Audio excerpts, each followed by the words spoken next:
Hi, everybody. This is Ryan Tantalo with the Puerto Rico Ice Hockey Media and Brand Committee. Thank you for tuning into our YouTube channel, and we hope you enjoy this video.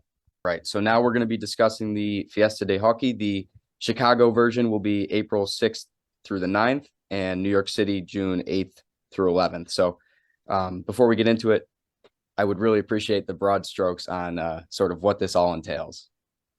Yeah, so Fiesta de Oki, it is ultimately born out of where our association is at, from a number of levels. I think if you look at what we've structured so far, where we're at, where we're trying to go, number one, we've got pretty wild growth, over the last, we're not even 3 years old, but we went from 11 athlete members to now over 250. Right. And that's counting and counting and counting, and we're growing and growing. So, with that in mind, one of the main things we want to do is host events that engage all of our athlete members. So if we're doing something that, for example, it's once a year, twice a year, whatever, but it only allows for so many people to participate, what happens is, we then create this situation where we've got to then do other events for those other athlete members if we want to give them an opportunity to be engaged, to be a part of the community, to join an event. And then they're doing that almost on an island, in a silo, at a separate location. I'll give you an example. Let's say we go compete, an event with, 4 teams, right? We have 4 teams. Let's say those 4 teams, even if they're 18 skaters each, that's only, a very small minority of our total athlete members. Then let's say like one of the other events that we activate is, an adult team, recreational, going to an adult tournament. And they get to wear the jerseys, represent, right? That is a totally separate event. It's just as difficult from an administrative perspective to set up. Mm-hmm. And again, they're now on their own, not part of that event with everyone else. So the question became, is there a way for us to create an event type where everybody comes together at once? And can we do it 1, 2, 3 times in a year, mm-hmm, where everyone gets to participate? And, if you go a little bit deeper, we had made a decision actively at some point to say, okay, we're growing. We have players that are high caliber elite athletes still to this day that are competing at a high level, right? They played pro, they played in college, they played junior hockey, maybe they're playing actively, and then we have another group that have maybe gotten older, they're more recreational, or they started late, they're beginner level, or they just started their beginner level, right? And that's a very diverse skill set, very diverse age group. And we decided, instead of saying, hey, yeah, you can be an athlete member, but you're not going to really participate because you're not as elite as other athletes. We said, well, we want to give those other athletes an opportunity to represent Puerto Rico because we know how much it means to each individual that's a part of the association. And then if you go to our events and you see something like what we've built in the Adult National Development Program, which is a group of adults, they're not in the national level, right? They're not in that national program level for the women or the men. But then you see that group, and eventually it'll be made up of both males and females, and you see the passion they have, and you see that most of them maybe even have a closer connection to the culture. A lot of them were born in Puerto Rico. A lot of them, are just so happy to be a part of that event. Then, like, the decision we made was the correct one, even though it was the hard one, because it isn't easy to have an event at that scale with that many people, right? Mm-hmm. To keep adding layers and layers and programs and teams and teams. Mm-hmm. And again, the question was framed, how can we get engagement across the board with everyone? How can we create an event type that engages everyone? And that's where Fiesta de Hockey came from.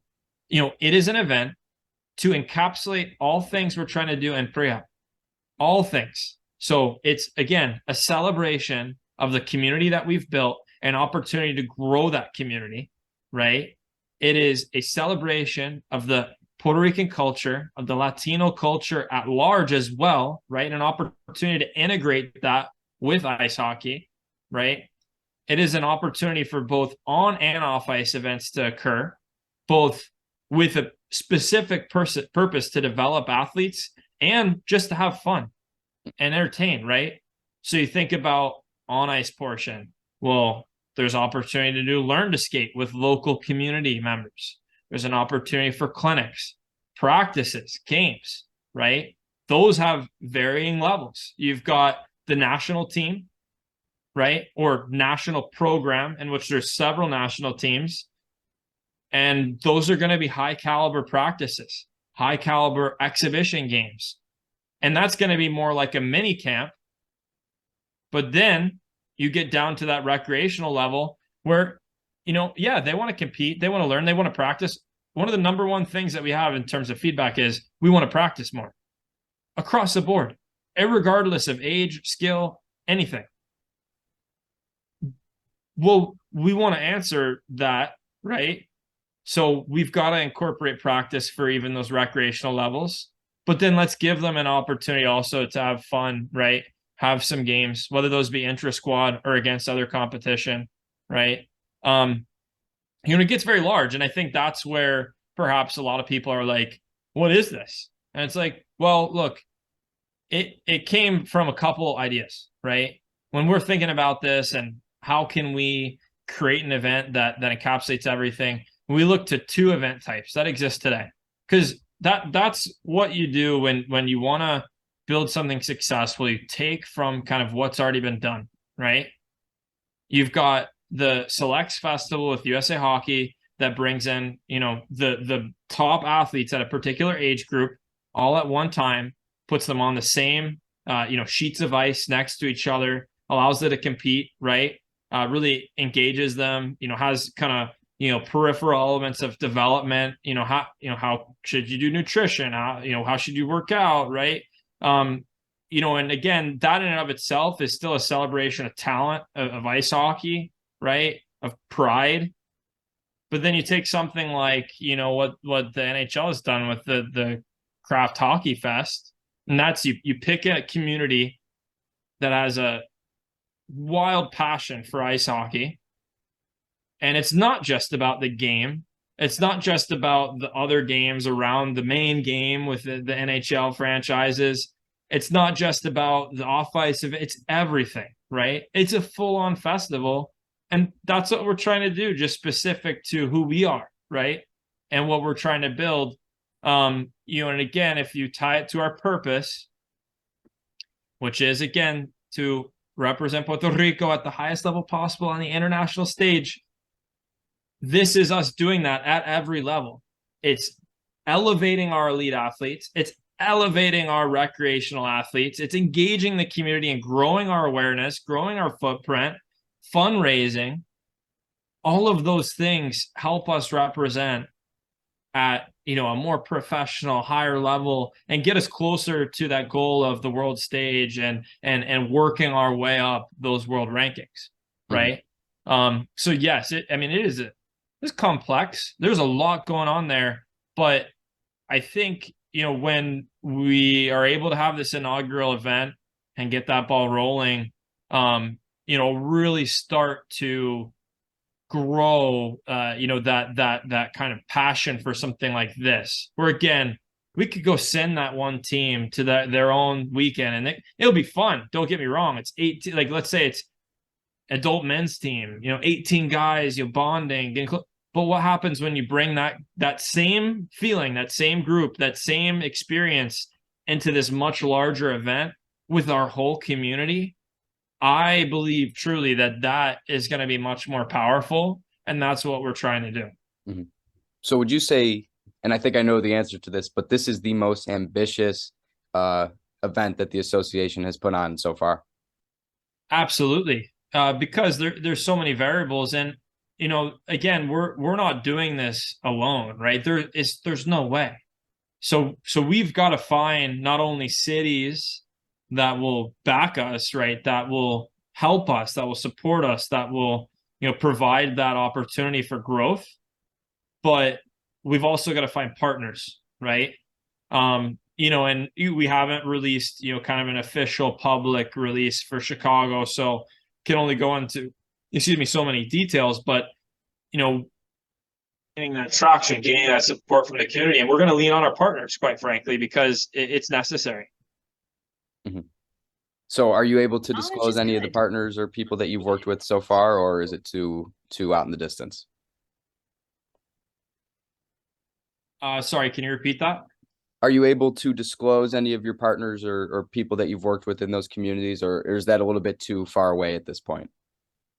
Yeah, so first of all, we're gonna have the event in Chicago at Fifth Third Arena, right? So we're receiving support from an NHL franchise, right? The Chicago Blackhawks, and ultimately, we had an event here last May. It was in Chicago. We were looking to potentially move that spring event to another location.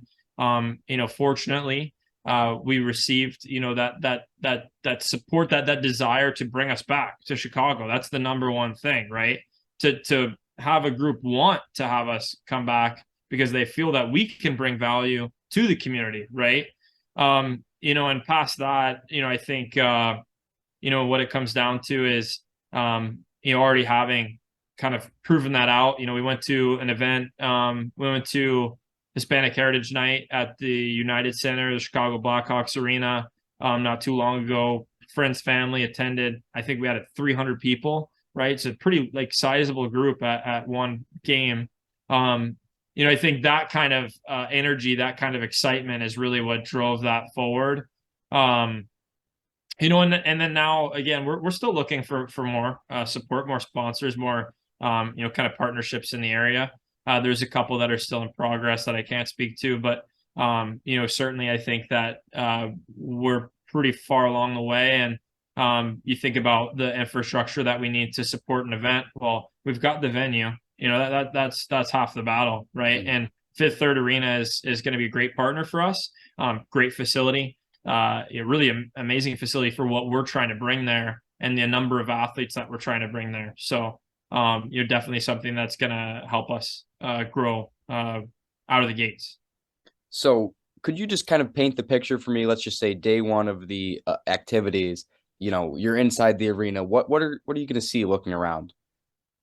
Yeah. So day one, first of all, we want when people enter the building to really feel like, they're there for Fiesta de Hockey. So you think about, you walk into kind of like a hockey festival of sorts, right? And you have that feeling immediately, as you come through the entrance.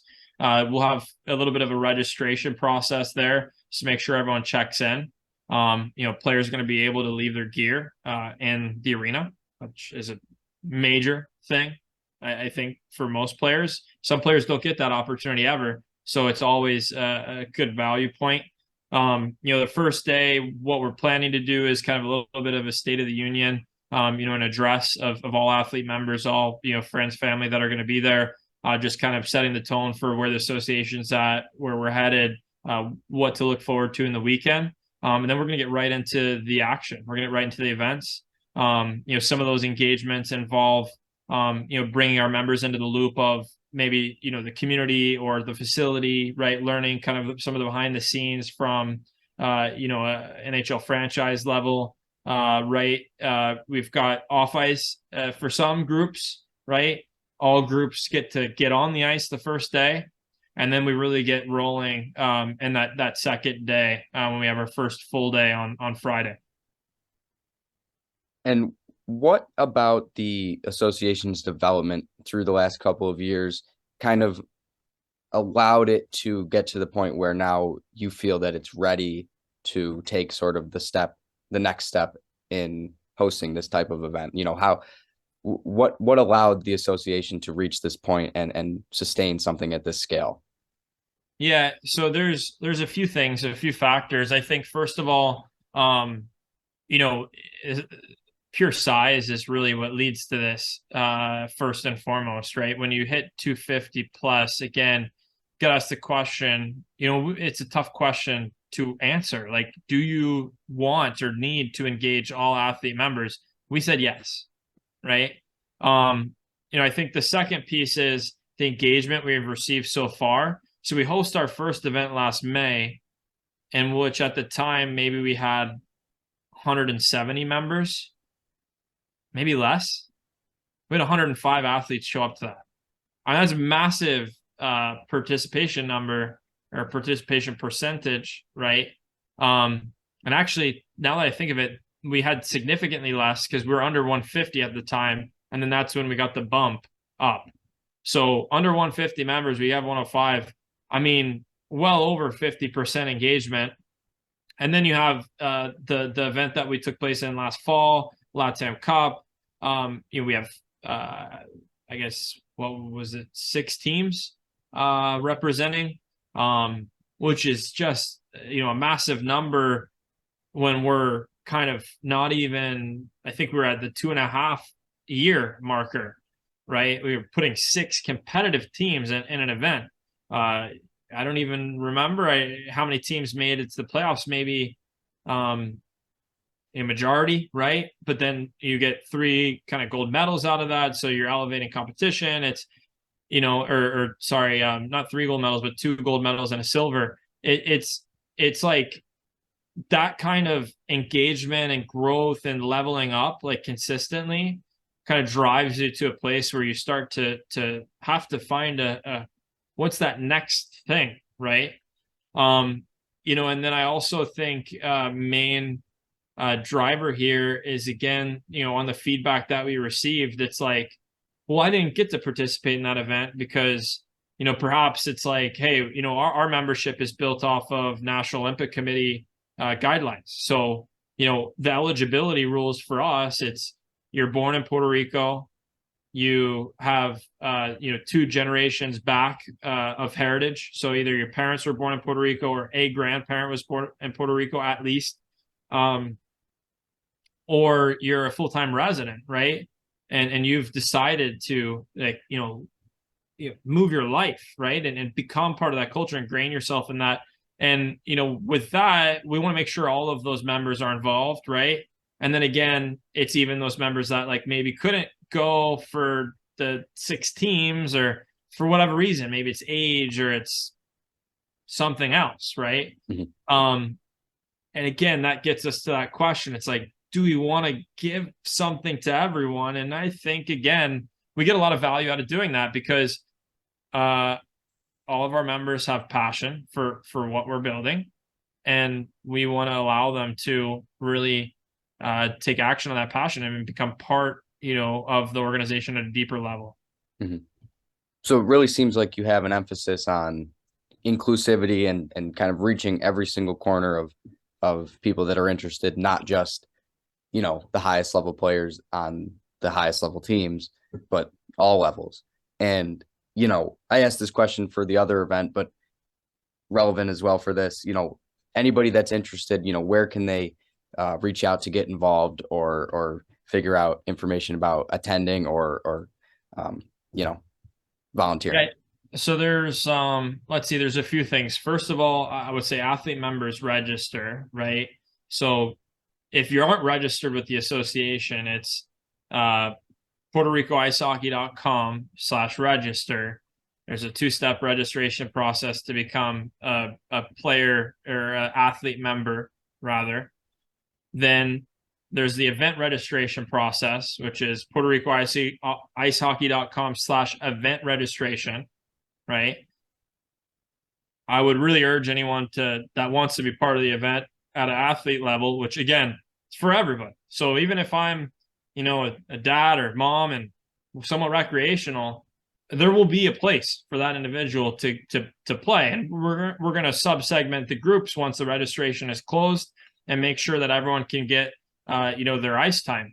And I think the second thing is, outside of our community, we are really looking hard into allowing this event to include a larger group of Hispanic, Latino, Caribbean heritage athletes. So that will be coming. That isn't live right now, but we do want to include those individuals, not necessarily so much as come from all over the nation, but especially in the local area, right? If you're, Indiana, Illinois, Even Wisconsin, anywhere close to that where you're driving distance, like come in and be a part of it. I think on the volunteer side, again, if someone is really interested in volunteering, either through hockey operations, evaluation of talent, maybe being on the ice, helping with that as a team manager, some more administrative work, we'd love to hear. That's info@PuertoRicoIceHockey.com. Send an email. That email is going to be responded to much quicker if it has more information. So for example, if you're providing kind of any sort of like CV, resume, or just kind of experience level in detail, right? So that we can take action on that. Or if it's even a volunteer at a much more simplistic level, like, hey, I'm willing to help out with check-in, or I want to help out with merchandise, or hey, I've got this idea. Again, that's info@PuertoRicoIceHockey.com. But those inquiries are going to be answered much quicker with more detail. So if anyone can provide like, hey, this is what I'm looking to do, here's why I think it would be a good idea, right? Concise but detailed. And then last but not least, we're going to release tickets for this event for the fans, the community that wants to be involved and participate and engage. That will come about, because the event is April 6th. That will come, in the month of February, late February at some point. We'll launch that site. Really looking forward to that. It's going to be an awesome opportunity for us to engage that local Chicago community for the second time. And that's, of course, like an easy way for someone to get involved and support. Don't have to volunteer. I mean, if you're a fan, like, that's a big help in and of itself, right? And we want to connect with that community. One of the reasons why we're going to Chicago again.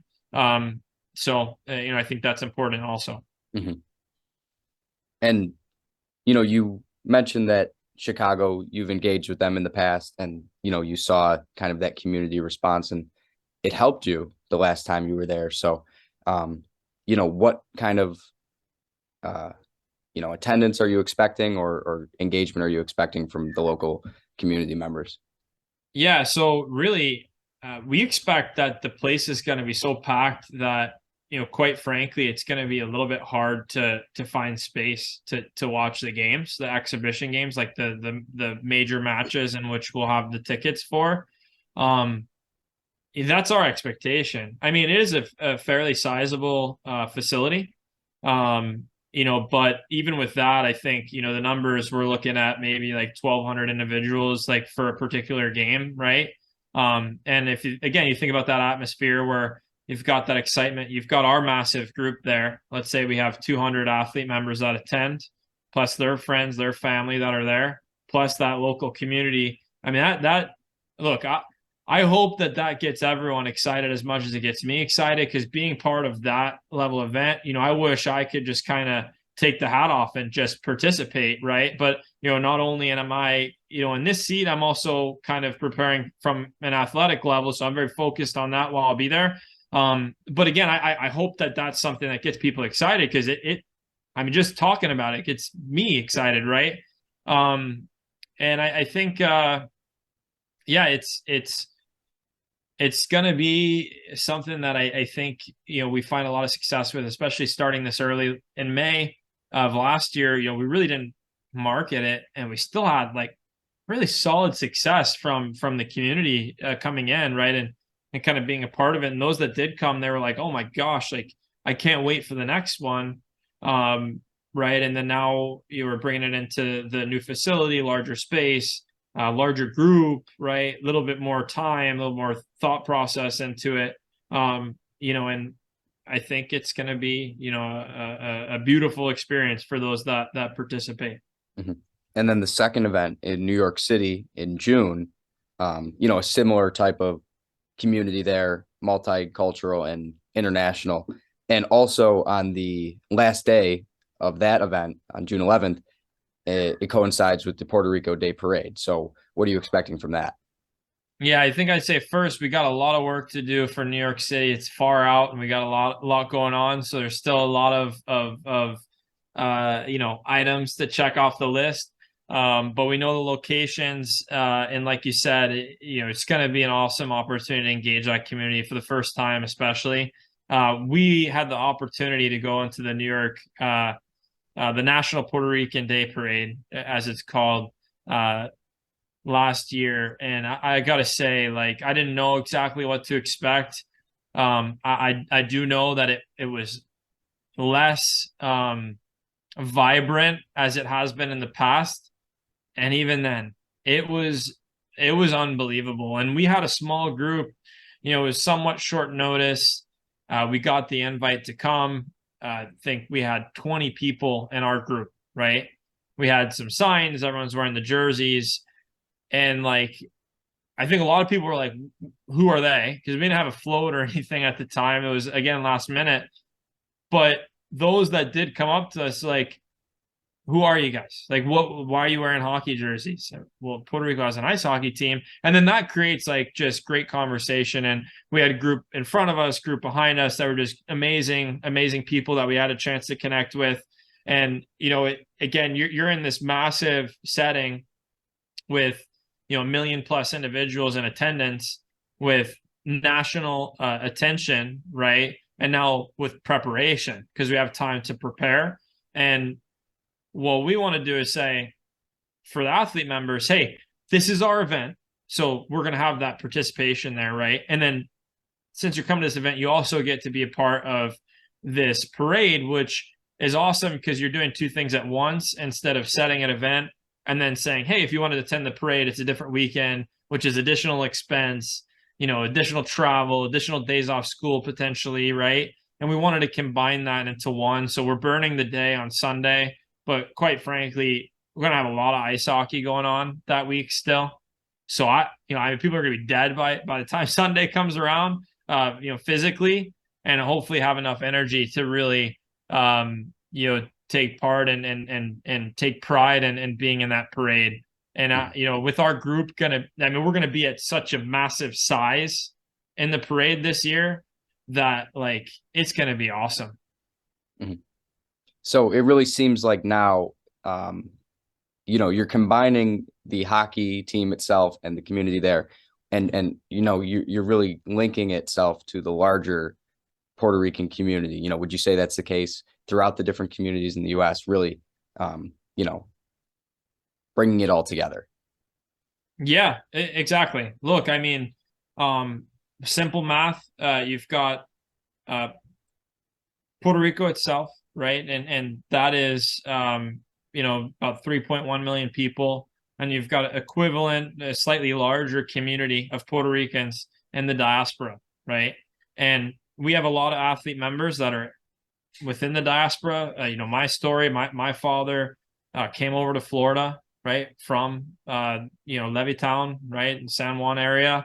And I grew up in Tampa, Florida, but I still had that connection, right? This means everything to me. So that opportunity for us to find more of those stories, more of those individuals that share that experience stateside, but then also at the same time in parallel replicate that on the island like we're doing, and eventually hopefully bringing a Fiesta de Hockey to the island. That is the goal, right?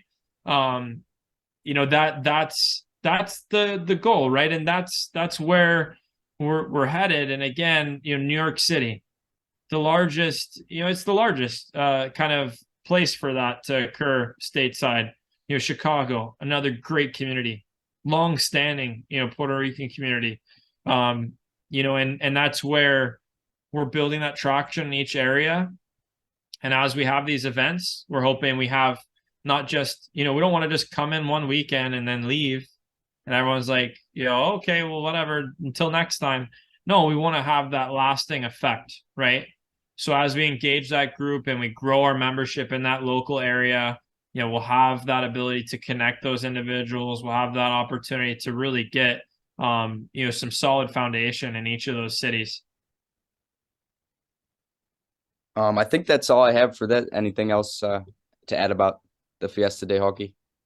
No, again, I mean, I get that it's it's different, right? It's different, but if you look at where it's born out of, right, the reasons and kind of the events that we look to for kind of inspiration, I hope that kind of gets people thinking. And I hope that it's evident, like through the energy that I have about this, that it's something that we feel, again, like it's something to get the entire association really behind, right? And really engage the entire association. And we've got so many members, so many great members from so many different backgrounds, so many different experiences. We want to incorporate everybody. And again, each of those different groups is still going to get what they need to bring success to the association. Like I mentioned, you've got the national programs doing one thing, you've got that recreational level doing another thing, you've got that beginner level or that kind of learn to skate or community kind of engagement side doing another thing.